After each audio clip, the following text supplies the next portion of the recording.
Assalamualaikum warahmatullahi wabarakatuh. Bismillah, alhamdulillah, la hawla wa la quwata illa billahil aliyyil azim. Wassalatu wassalam ala asrafil anbiya'i wal mursalin wa ala alihi wa sahbihi ajma'in, amma ba'du. Perkenalkan, saya Nika Dwi Ardina, kelas 7A dari SMP Negeri 3 Gondang.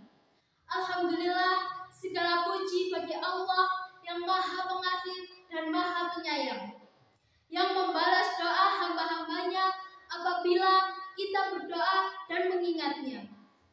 Pertama-tama, marilah kita panjatkan puja dan puji kehadirat Allah Subhanahu wa Ta'ala yang mana telah mempertemukan kita dalam keadaan sehat walafiat. Salawat serta salam tak lupa mari kita junjung tinggi kepada baginda Nabi Muhammad SAW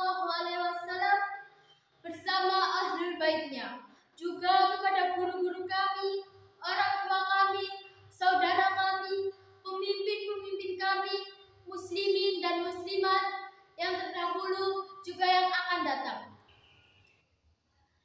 Dalam kesempatan kali ini, saya akan menyampaikan sedikit ilmu yang bisa mengingatkan kita semua, khususnya untuk saya pribadi, yakni tentang menata hati dan mengevaluasi diri. Ini sangat menarik teman-teman sekalian, karena banyak dari kita di zaman ini yang rusak moralnya karena mereka mengabaikan bagaimana menata hati atau bahkan mengevaluasi diri. Allah Subhanahu wa Ta'ala berfirman, "Yauma la yanfa'u malun wala banun illa man atallaha bi qalbin salim." Yang berarti yaitu pada hari harta dan anak-anak laki-laki tidak berguna kecuali orang-orang yang menghadap Allah dengan hati yang bersih. Quran surah Asy-Syu'ara ayat 88 sampai 89. Ayat tersebut menjelaskan bahwa apa yang kita miliki di dunia ini, baik harta, benda, dan lain-lain, tidak akan berguna untuk kita menghadap kepada Allah Subhanahu wa Ta'ala kecuali hati yang bertakwa.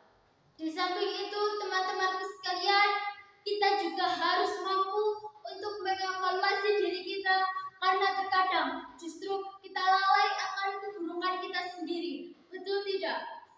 Sesuai apa yang disabdakan Nabi kita Muhammad SAW, hendaklah kalian mengintrospeksi diri kalian sebelum kalian dihisab oleh Allah Subhanahu wa Ta'ala. Dari hadis di atas kita bisa mengetahui bahwasannya perbuatan yang tidak menghubungkan antara masa lalu dan masa depan sehingga lebih baik adalah introspeksi diri.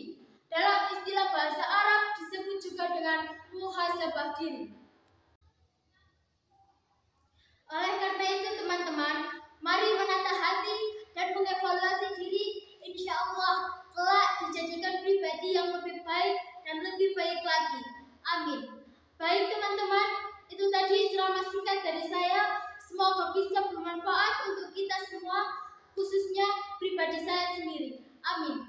Sebelum saya tutup, izinkan saya pamit dulu.